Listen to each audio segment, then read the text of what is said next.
안녕하세요. 대감학원 예지쌤입니다.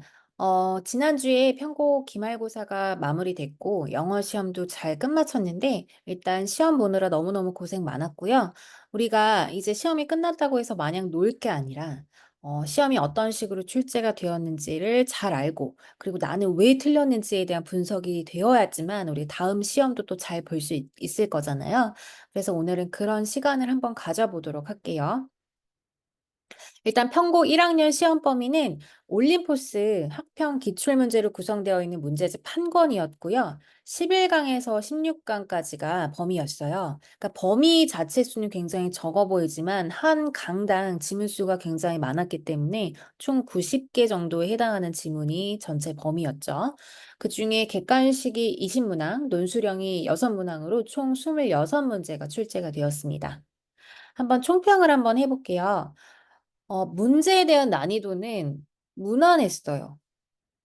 계속 무난하다고 얘기하는 것 같기는 한데, 정말 무난했고요. 왜냐하면 크게 변형된 것도 없었고, 소재가 다소 이제 여러 번 출제가 돼서 선지 중에 헷갈렸을 만한 것들이 한 두세 문제 정도 있기는 했지만, 그래도 전반적으로는 괜찮았고, 그다음 서술형도 너무 평이했거든요. 문장이 어렵거나 복잡한 문법이 포함되어 있는 문장이 출제된 게 아니고, 길이도 짧았어. 어. 그래서 지문에 대한 이해가 이제 잘 수반이 되어 있는 그 친구들이라면 잘 풀었을 수 있을 거라고 생각을 하고요. 외부 지문도 없었습니다. 다만 워낙 범위 자체가 많기로 악명이 높기 때문에 그 많은 범위들을 소화하느라 조금 힘들었을 거고요. 중간고사보다 어려웠던 것 같아요라고 얘기를 하는 친구들은 대부분 지문이 어려웠기 때문이라고 그렇게 체감하실 거예요. 왜냐하면 올림포스 그 교재 특성상 모의고사 앞부분, 문항에 해당하는 부분은 앞쪽 유닛에 배치가 되어 있고 그 우리가 29번, 30번부터 이제 모의고사 문제도 점점 어려워지는데 거기에 해당하는 문제들은 이제 우리가 이번 시험 범위에 포함되었던 뒤쪽 유닛들에 배치가 되어 있거든요. 그러니까 지문이 당연히 지난 중간고사보다 어려워졌고 당연히 지문이 어려워졌으니까 체감 난이도도 좀 높아졌을 거라고 생각을 합니다. 편고 그 영어 시험을 정복하기 위해서는 많은 진도에 해당하는 지문들을 빨리 쳐내야 되고요. 그 빨리 쳐낸 다음에 계속 반복해서 공부하고 문제풀이를 여러 번 다양하게 변형 문제를 풀어봐야지 지문 전체적인 그 범위에 대한 이해도를 높일 수 있습니다. 그래서 항상 배부된 모든 워크북이랑 문제 같은 것들은 내가 뭐 이걸 다 풀어봐야겠다라고 생각하고 항상 충실하게 이행을 하셔야 돼요. 게으름 피우면 답이 없습니다. 그리고 꼭 드리고 싶은 말은 어, 내가 만약에 높은 점수를 얻고 싶다라는 욕심이 있으시면 시험 때만 공부하시면 안 돼요. 시험 때만 공부하셔가지고 절대 다 높은 점수를 낼 수 있을 그런 문제들은 아닙니다. 평상시에 꾸준한 연습, 그리고 꾸준한 어휘 암기, 이런 것들이 항상 수반이 되어 있어야지 고득점을 목표로 하실 수 있어요. 그런 것들을 하지 않은 채로 높은 점수를 원한다? 그거는 욕심이에요, 욕심. 아셨죠? 자, 그럼 전반적인 시험 문제 문항을 한번 분석해 볼 건데, 일부 이제 뭐, 흐름에 맞지 않는 문항을 찾는다든지 하는 문제들은 제외가 되었고요. 그런 부분들 제외하고 전체 문제 어떻게 출제되었는지 한번 보도록 하겠습니다. 1번은 함축 의미를 찾는 문제였어요. 함축 의미는 그 지문의 전체 주제를 응축해 놓은 부분이다라고 말씀을 드렸었죠. 자, 수업 때 강조했던 부분입니다. 자, 이 부분 인간들은 뇌로 먹는 경향이 있다라는 이 지문의 내용이 과연 어떤 의미를 담고 있는 것인가 찾아볼 거고 여기 함축 의미로 나올 수 있어라고 얘기했던 부분이야. 요 지문 내용 잠깐 복기를 해보면, 동물들은 배가 부르면 이제 그만 먹는데, 인간은 배가 불러도 계속 먹는데, 그 이유가 무엇이었냐면, 두 가지 큰 이유가 있었어요. 첫 번째, anxiety, 어떤 걱정이나 불안 때문이었죠. 근데 뭐에 대한 걱정과 불안이었냐면, 음식의 지속적인 공급이 uncertain한 거야. 언제 음식 공급이 끊길지 모르는 것에 대한 불안감. 그 다음에 두 번째, 이 insecure한 word에서 pleasure 또한 uncertain하거든. 내가 느끼는 즐거움이라는 것도 불확실해. 그래서 먹는 거로라도 대체하자. 요런 거였잖아요. 그래서 먹는 것을 통한 이런 즉각적인 기쁨이 배가 부를 때까지 계속 하게 된 거고, 그게 비록 소화에는 좋지 않아도 어쩔 수 없다. 그러면서 이제 사례로 들었던 얘기 중에 하나가 스트레스 받으면 계속 먹게 되는 거. 그런 부분들이 어떤 심리적인 부분과 연관이 되어 있는 거고, 인간은 어떤 그런 그 신체적인 욕구보다 그런 심리적인 욕구에 더 영향을 많이 받는다라는 얘기를 했었거든요. 그 부분을 담고 있는 선지가 3번입니다. Humans are driven by more complex motivation. 더 복잡한 동기가 뭐야? 바로 심리적인 요소들이지 뭐. 뭐보다? Immediate physical needs. 즉각적인 어떤 신체적인 욕구보다. 배고픔보다. 그래서 3번이었고요. 지문에 대한 내용 이해는 분명히 하고 있었을 거라 생각하는데 틀렸다면 선지에 대한 이해가 명확하게 되지 않았기 때문이겠죠. 자, 그 다음에 2번 문제입니다. 2번 문제는 지문이 아주 일부 변형이 됐는데 그 일부 변형된 부분이 답으로 출제가 됐어요. 원지문에서는 이렇게 마지막 부분에 variety is the spice of life. 그 다양성이라고 하는 것이 삶의 양념과 같은 거야 라고 나와 있었고 제공된 자료에도 주지문이라고 떡하니 표시가 되어 있던 부분이었거든요. 그 부분을 선생님이 잘라서 이렇게 제목으로 출제를 하셨어요. diversity. variety가 이제 변형된 부분인데 diversity에 대한 어휘는 다 알고 있었을 거라 생각하고 그게 양념이야. that makes life flavorful. 우리 그 삶을 더 풍요롭게 만들어줄 수 있는 양념과 같은 거야. 이런 얘기였죠. 그래서 컴포트 존에 있지 말고 벗어나서 좀 다양한 경험들을 좀 해봐. 이런 지문 내용이었습니다. 그래서 우리가 풀었던 문제에서는 이 out of the uniformity, uniformity가 뭐야 이거? 뭐였어? 유니폼 왜 입어요? 다 똑같이 보이려고 입는 거죠. 통일성을 가지려고. 거기서 벗어나서 네 자신을 좀 움직여봐. 이런 얘기였죠. 자, 그다음에 3번 문제도 마찬가지로 제목인데요. 우리 풀었던 문제에서 아주 똑같이 출제가 되었습니다. The positive aspects of fashion. 패션의 긍정적인 측면. 근데 뒷부분이 조금 다르기는 해요. 우리 풀었던 문제에서는 조금 더 구체적인 부분으로 풀어서 나온 거고요. 실제 출제된 문제에서는 그냥 삶이라는 표현으로 포괄적인 단어로 바꿔서 표현을 한 것뿐이지 결국 social value formation and individuals라는 표현 자체가 우리 삶인 거지 뭐. 그죠?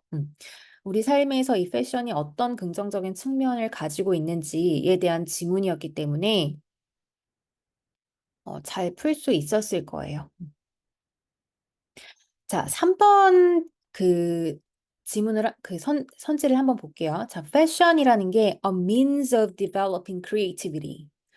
창의성을 발전시키는 수단이다. 이거를 선택한 친구들은 아마 창의성과 관련된 부분이 여기 있죠? 크리에이티비티.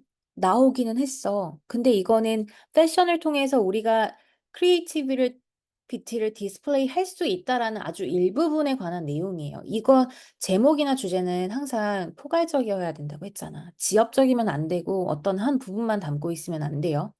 그거는 우리 삶을 풍요롭게 만들어주는 그런 긍정적인 측면 중에 하나였기 때문에 얘가 정답이 될 수는 없습니다. 그보다 포괄적이었던 4번이 정답이에요. 음. 자, 어법상 틀린 부분인데, 사실 요거 서술형으로 출제되지 않을까 해서 서술형 문제로도 연습을 해봤던 부분이었습니다. 이제 도체가 되었기 때문에 동사를 잘 찾아서 수일치를 해주는 거 되게 중요해 라고 수업 시간에 얘기했던 부분 중에 하나예요. 마지막 정답이 되었던 부분을 보면은 soil is less healthy. 토양은 건강하지가 않아. 그리고 grown on it. 그 토양에서 자라는 식물도 또한 건강하지 않아. 앞에서 했던 얘기 다시 받아주는 so라는 구문이 활용되면서 주어 동사 도치가 된 거예요 라고 얘기했었죠. 그래서 plants are less healthy가 됐어야 됐기 때문에 두 동사가 쓰여지면 안 되는 부분이었어요. 그다음에 다른 선지 잠깐 보면은 create라는 거는 주격 관계대명사에 걸쳐 있는 동사이기 때문에 선행사 찾아주는 게 굉장히 중요했었는데 beneficial bacteria, earthworms and bugs 얘가 이제 선행사였죠. essential nutrients를 만들어내는 이런 그 박테리아나 지렁이나 벌레들까지도 다 죽여버린다라는 얘기를 했었기 때문에 스윌트 잘 되어 있는 거예요. 그 다음에 2번, 이거 fertilize냐, fertilizing이냐라고 제공되었던 연습 문제에, 워크북 연습 문제에 출제가 되었었던 부분입니다. has led라는 동사가 이미 있기 때문에 fertilize라는 동사가 들어갈 수 없었고 ing 형태의 동명사 형태로 들어가 있어야 되는 거 맞죠? 그러면서 혹시 수일치가 출제가 된다면 단수 취급해야 돼 라고 했었던 부분입니다. 그 다음에 4번이에요. 4번도 수일치를 물어보는 문제이기 때문에 주어를 찾아줬어야 돼요. 주어가 누구였죠? 70% of the farmland on earth. 얘가 이제 주어거든요. 이렇게 부분을 나타내는 표현 같은 경우에는 of 뒤에 있는 명사에다가 수일치를 해줘야 되겠죠. farmland가 단수이기 때문에 단수동사 잘 쓰여졌어요. 자, 5번도 마찬가지로 어법 문제인데요.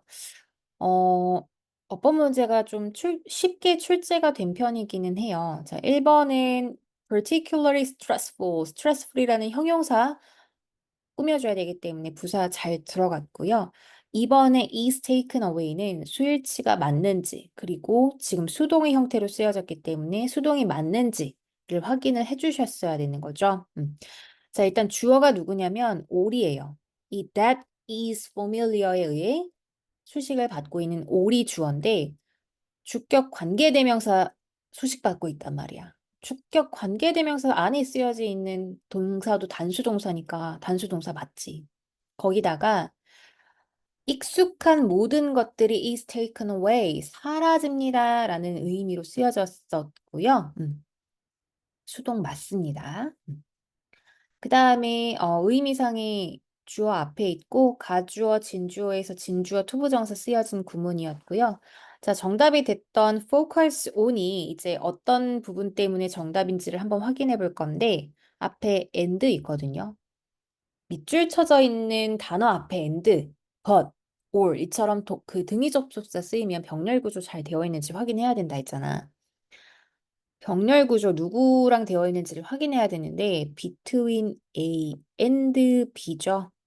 그래서 ing 형태로 병렬 구조 맞춰줬어야 되는 부분이었어요. 그 연습 문제에서도 우리가 틀린 부분 찾아서 고쳐보세요라고 했던 그 워크북이 있었는데 그 부분에서도 이렇게 출제를 해놨었거든요. 그래서 요거 연습했던 친구들은 잘 맞출 수 있었을 거예요.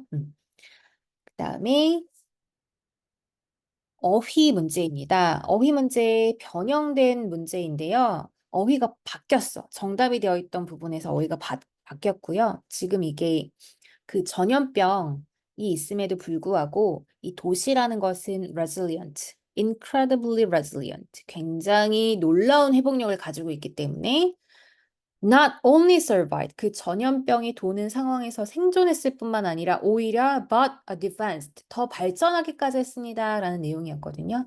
그 advanced 대신에 prosper이라는 단어가 사용됐기는 했는데 지금 have survived, have 그 다음에 pp 요게 병렬 구조로 사용된 거다. 여기도 마찬가지로 have survived but have advanced 요 형식으로 쓰여진 구조입니다. 라고 수업 시간에 설명했었죠. 그래서 prosper, advance, 발전하다, prosper, 번영하다라는 의미의 단어로 바뀌기는 했지만 ing가 아니라 pp가 들어갔었어야 됐어요. 그 다음에 여기 지금 stem이라는 단어도 바꿔서 출제가 됐어요. 변형이 돼서 출제가 되었는데 원래 이제 어떤 단어가 쓰여졌냐면 자, 여기 보시면 stop, to stop, 막다, 방해하다. To stop the spread of epidemics. 이 전염병의 확산을 막아준다라는 의미에서 stop이 쓰였고요. 그게 이제 stem이라는 단어로 바뀌었어요. 같은 의미입니다. 자, 그래, 그 다음에 5번도 마찬가지예요. 5번은 우리가 위치냐, 웨어리냐, 적합한 관계사를 찾는 문제로 연습을 해봤던 부분인데, 이미 뒤에 still serves, 동사로 시작되는 구조가 시작되기 때문에 위치 잘 들어가 있죠. 그래서 어법 문제 여기까지 한번 확인해 봤습니다. 자, 문맥상 낱말의 쓰임이 정확하지 않은 것, 즉 어휘 문제인데 우리가 이 지문은 어휘 문제로 똑같이 풀어보지는 않았어요. 다만 이 지문이 어떤 지문인지를 잘 이해하고 있었더라면 쉽게 해결할 수 있을 만한 곳에서 어휘가 나왔습니다. 이 지문이 무슨 지문이었냐면 창작물하고 그 창작자의 관계에 대해서 설명을 하면서 이 창작물이라고 하는 것은 제2의 포지션의 부재에 있어서는 절대 완성이 되지 않아. 근데 그 제2의 포지션이 누구냐면 바로 관객이거든. 이라고 이제 지문이 시작됐단 말이야. 그러니까 창작자도 중요하지만 그보다 더 중요한 게 뭐냐? 제2의 포지션, 즉 관객이라는 게 필요하고 그 관객을 어떻게 또 다른 표현으로 만들어서 했냐면 the perspective of others. 다른 사람들의 관점이 반드시 있어야 돼. 그죠? 그래서 다시 또 paraphrasing 됐어요. A history of interaction with others. 다른 사람들과의 어떤 상호작용을 하는 그런 전례.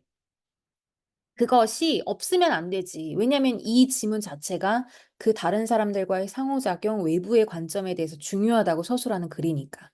그래서 unnecessary가 아니라 necessary가 됐었어야 됐어요. 그리고 이제 5번 선지에 해당하는 부분이 external perspective. 이게 또 외부적인 관점인 거죠. 다른 사람들의 관점인 거지. 그래서 이거를 계속해서 반복하고 반복해서 서술하고 있는 지문이기 때문에 그런 흐름을 잘 알고 있었고 우리가 공부를 많이 했었고 그렇기 때문에 쉽게 해결할 수 있었던 어휘 문제였어요. 자, 8번도 어휘 문제였는데 이 워크북에 있는 연습 문제를 풀어봤다면 그래도 해결할 수 있지 않았을까 싶어요. 그 다음에 그 지문에서 이렇게 비교급이 사용되는 부분은 항상 중요해, 얘들아. 비교급이 표현되어 있는 부분은 그 반대되는 부분으로 얼마든지 어휘 출제될 수 있어. 여러 번 얘기했던 부분이에요. 그래서 이 카메라, 플래시를 터뜨렸을 때 빨갛게 눈에 정목 현상이 일어나는 이유가 무엇인지에 대한 서술한 지문이었고, 그래서 이제 마지막에 therefore, 그러므로 red eye effect would be smaller가 아니라 larger, 더 크게 보여집니다. 이런 내용이 있었거든요. 그래서 smaller가 아니라 larger이었습니다. 빈칸 문제입니다. 빈칸 문제. 완전히 똑같지는 않았지만 빈칸에 해당하는 부분 중에 일부분을 우리가 변형 문제로 풀어보기도 했고 또 서술형 대비하는 연습할 때 서술형 문제로도 출제가 됐었던 부분이에요. 가장 중요한 주제였죠. 어떤 부분이었냐면 자연의 그런 복잡한 형태가 중요해. 필수적이야. 그 기능을 하는 것에 있어서. 그래서 자연적인 강이 가지고 있는 이 irregular한 폼이 어떤 영향을 미치는지에 대한 부분이 서술되어 있었고요. 그 자연적인 형태를 인공적으로 변화했더니 어떤 일이 생겼냐면 뭐 허리케인도 일어났었고 그다음에 미시시피 강이 범람한 이런 자연재해가 발생했었던 사례가 뒤에 이제 나왔었죠. 그렇기 때문에 빈칸에 들어갈 내용은 자연 그대로 모양 그대로 두는 게 굉장히 중요한 거야 라는 내용이었어요. 그래서 irregular하고 complex한 shape가 essential, 필수적입니다. 그래서 essential이라는 단어를 집어넣는 변형 문제 풀어봤었고요. 완전히 똑같은 부분에 대한 문장을 서술형으로도 연습해봤기 때문에 잘 풀었을 수 있을 거예요. 자, 빈칸 문제입니다. 거의 변형 없이 그대로 출제가 됐고요. 실제로 주제 부분이라고 포함되어 있는 그 자료 제공된 것 중에 주제가 아니라 빈칸 추론 될 수 있다라고 표시가 되어 있던 부분이었어요. 그래서 mistake A for B, A를 B로 착각하다라는 요 구문이 이제 confuse라는 단어를 사용해서 선생님이 대신 출제를 하셨지만 익숙함을 이해하는 것으로 착각하고 혼란스럽게 느낀다. 그렇기 때문에 우리가 다 안다라고 생각하고 시험에서 실수를 하게 된다. 이런 얘기였죠. 그래서 1번 정답입니다.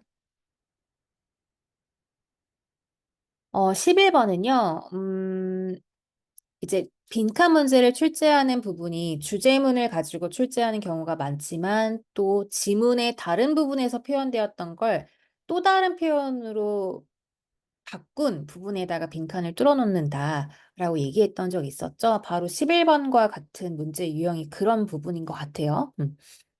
일단 이 지문은 그 인터넷에서 우리가 그 알고리즘이라고 하는 것이 어떤 부정적인 영향을 미치는가였는데 알고리즘이라고 하는 것은 우리가 관심 있어 하고 보고 싶어 하는 내용만을 계속 보여주죠.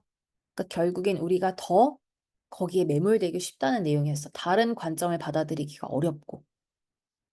그래서 그 부분이 어디 나왔었냐면, 자, that confirms the beliefs we already hold. 우리가 이미 벌써 가지고 있는 어떤 신념들에 대해서 confirm, 확인해주는 인간의 경향성을 encourage 하는 거예요. 알고리즘이. 아, 이미 알고 있었던 거. 그래, 내 말이 맞지? 하는 이런 경향성을 더 부추기는 역할을 해준다라는 거야. 그래서 그걸 다시 한번 더 표현했던 부분이 필터 버블이라고 불려지는 거죠. 그래서 where we are constantly exposed. 우리가 지속적으로 노출이 되는데 only to the material. 어떤 부분에서만 우리가 이미 보유하고 있었던, 우리가 이미 가지고 있었던 그런 신념에 대해서 확신해주는 부분에만 계속 노출이 되는 거예요. 그죠? 그래서 요 주제문에 해당됐던 요 부분에 있었던 표현을 다르게 표현한 agrees with our viewpoint. 우리의 관점에 동의하는 머테리얼에만 노출이 계속되는 거. 그래서 완전히 똑같은 부분을 빈칸으로 공부하지는 않았지만 그래도 주제문이 변형된 부분이었기 때문에 잘 할 수 있었을 거예요. 자, 순서 문제는 지금 거의 동일하게 우리가 변형 문제로 풀어봤던 것들과 완전히 똑같이 다 출제가 됐습니다. 심지어 변형된 거 거의 없었고요. 음, 완전히 똑같기 때문에 다음 순서 문제도 마찬가지고. 그죠? 이 부분 C번에 해당하는 부분은 2 weeks later 이라는 표현을 출제하신 선생님께서는 빼버리셨는데 그 부분 제외하고는 다 똑같기 때문에 순서 문제는 넘어가도록 할게요.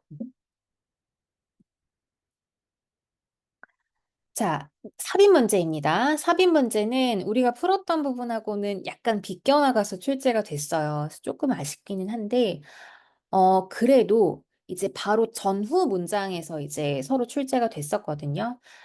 우리가 풀었던 문장과 전후에 배치되어 있던 문장을 선생님이 삽입 문장으로 출제를 하셨고요.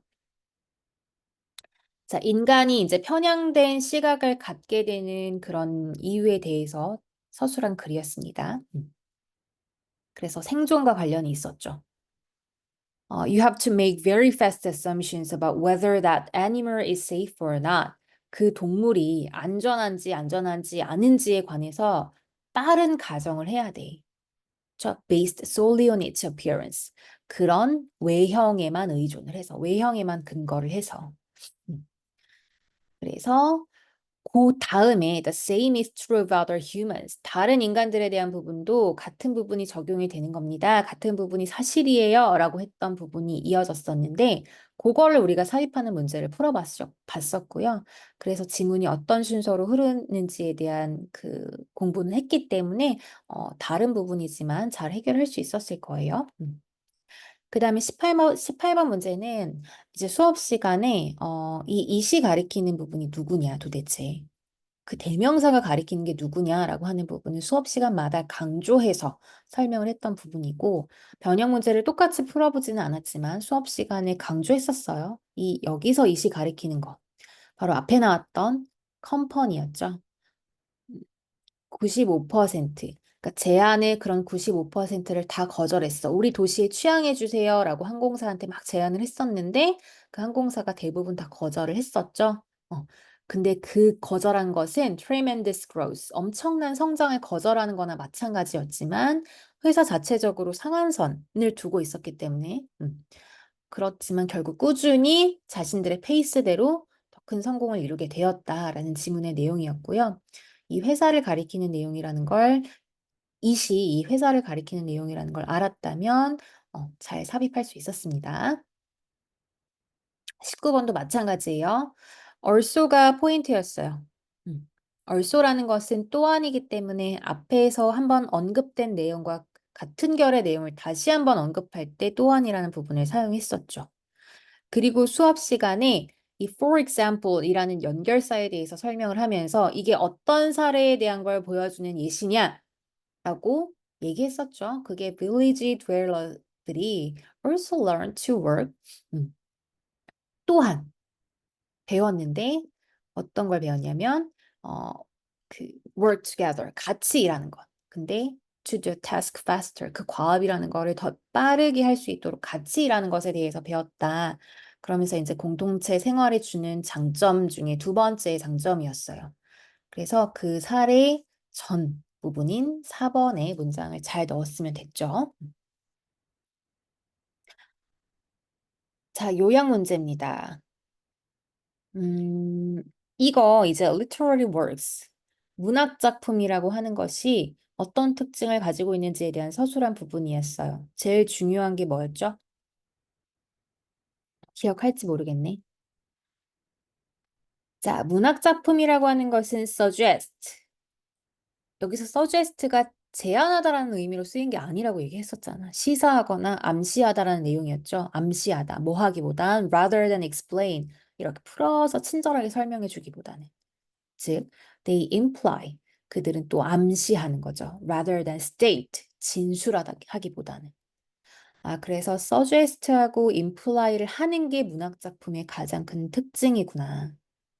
이 얘기 했었어요.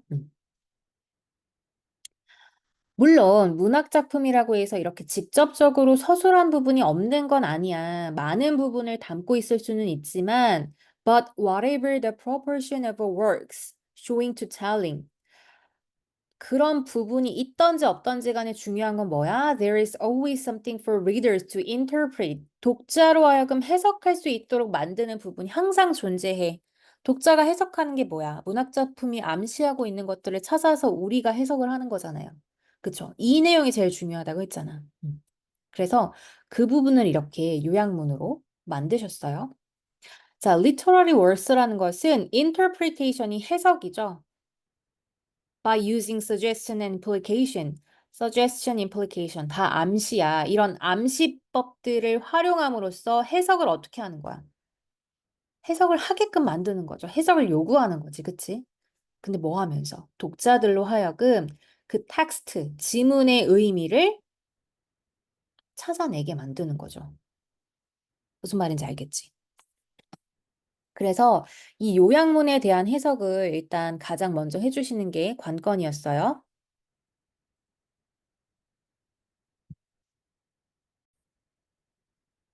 죄송해요. 녹화가 잠깐 끊겨가지고 다시 하도록 하겠습니다.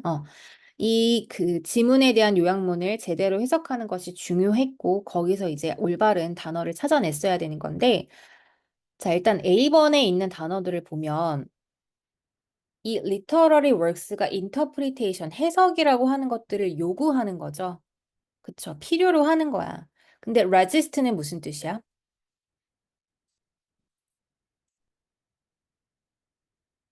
resist는 저항하거나 반대하는 거죠. 그 다음에 discourage는 그렇게 하게끔 만드는 게 아니라 낙담시키는 거고, refuse도 거절하는 거죠. 말라고. 그러면 결국엔 이런 부정적인 의미를 담고 있는 선지들을 제외하면 require하고 invite가 남아요. invite를 우리가 초대하다라는 뜻으로 이해를 하기보다는 invite도 마찬가지로 어떤 상대, 어떤 대상한테 어떠어떠한 행동을 하게끔 요구하다라는 의미가 있어요. 그러니까 invite랑 require는 동의어라고 보셔야 되겠죠. 음.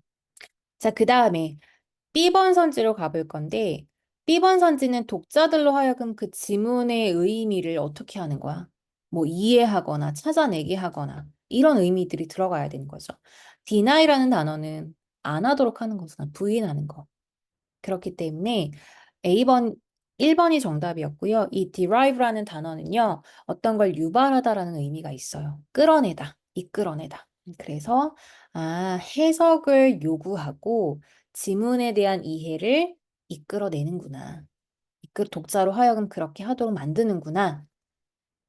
의 의미가 되겠죠. 그래서 1번이었어요. 자, 논술형 문제로 넘어갔는데, 논술형 문제는 완전히 적중한 것도 있고, 그렇지 못한 것도 있었습니다. 일단 첫 번째 문제는 이 단어의 의미를 찾아서 쓰는 건데, 단어 아마 어렵지 않게 찾아낼 수 있었을 거예요. 어떤 누군가의 행동을 determine, 결정해주는 거죠. 그 다음에 supervise the running of something, 무언가의 그런 작동 같은 것, 운영이나 작동들을 supervise, 감독하는 거니까. 둘 다 이제 해당하는 의미는 control이라는 단어 잘 찾을 수 있었을 거고요.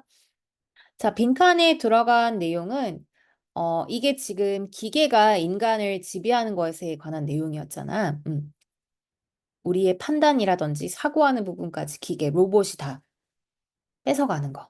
그러면서 이제 누구였더라? 제니퍼였나? 제니퍼라는 그 기계가 나와서 인간한테 일을 시키는 그런 사례들이 제시되었던 지문인데 요 빈칸이 working in such conditions 그러한 상황 속에서 그러한 조건 속에서 일하는 것은 어떠어떠하다.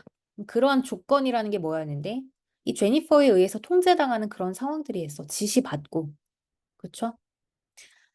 자, 그것을 인간이 기계가 되도록 reduce, 전락하게 만드는 거지. 인간을 기계로. 근데 어떤 기계였어? Made of flesh. 살점으로 만들어진 기계로 전락시켜 버리는 그런 어, 내용이 들어가 있었어요. 그래서 reduce라는 거는 줄이다라는 의미로 있지만 어떤 여기서의 의미는 사람들을 기계로 전락시키다라는 낮춰서 평가를 해주는 그런 의미로 사용이 됐었던 지문이었습니다. 그 다음에 이 부분은 이제 똑같이 우리가 풀어봤었던 부분인데 살짝 우리가 연습했던 문장은 전체 문장이었죠. 동사와 목적어, boost sales까지 다 포함되어 있었던 부분이고, 이제 선생님께서 출제를 하셨던 부분은 대절 안에서의 주어 자리에 들어가는 그런 내용이었어요. 이 부분에 이제, 자, 주어가 뭐였냐면, restricting이라는 ing 주어 사용된 것, 제한하는 것. 근데 뭐를? 아이템의 수를, the number of items. 근데 어떤 아이템이었냐면, customers can buy. 사람들이 구매할 수 있는, 살 수 있는 그런 아이템의 수를 제한하는 것은 boost sales. 판매량을 증가시킨다라는 내용의 주제문이었죠. 그래서 요거 잘 썼을 거예요.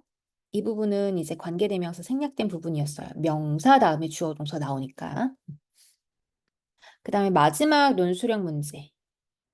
요거 이제 어렵다라고 느껴질 수 있었을 건데, 일단, with 분사구문 쓰여진 문장이 배열 문제로 출제가 되었고, 요약문에 들어가는 단어를 찾아서 썼어야 됐는데, 변형이 필요했습니다. 그대로 그 집어넣어서 사용되는 게 아니라, 이 요약문 내의 문장 구조를 파악해서, 그거에 맞춰서 단어의 형태를 변형시켰어야 됐기 때문에, 이런 부분들이 이제 실제로 평상시에 어떻게 공부를 해왔느냐가 좌지우지할 수 있는 부분이에요.